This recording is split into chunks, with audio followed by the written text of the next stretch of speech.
The Arab-Israeli conflict is very complicated. So-and-so did this and took that, and the list goes on. But the main reason for the fight is the Holy Land. Both the Arabs and the Israelites want the Holy Land and can't agree on who should have it.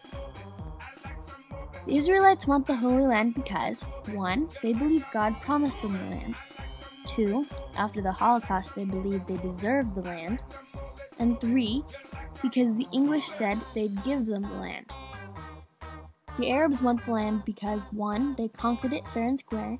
2. Their Prophet Muhammad ascended to heaven and talked to Allah in the capital city of Israel, Jerusalem. 3.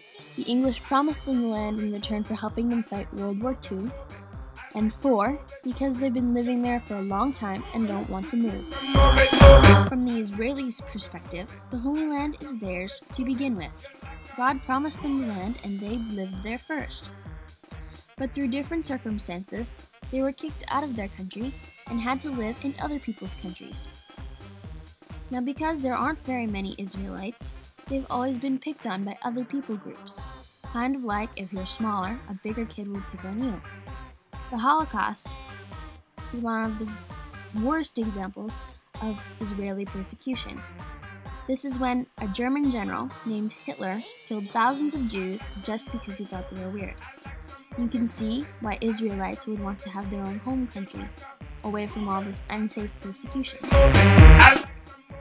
So they began to move back to Israel.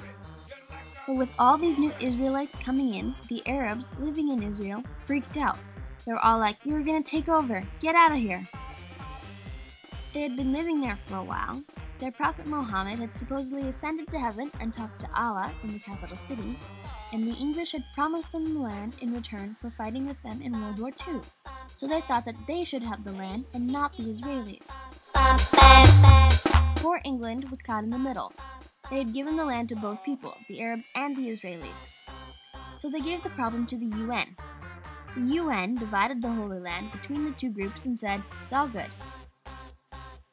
But the day after Israel became its own state, the Arab half attacked the Israeli half, and there was a big war between the Arabs and Israelis, in which the Israelis kicked the Arabs' butts and took most of the Arabs' half of Israel. And now they control the entirety of Israel, other than the Gaza Strip, the West Bank, and the Golan Heights. The war has stopped, but the fighting continues, with terrorist attacks and so forth. And that is the Arab-Israeli conflict. Move it, move it, get like that, move it!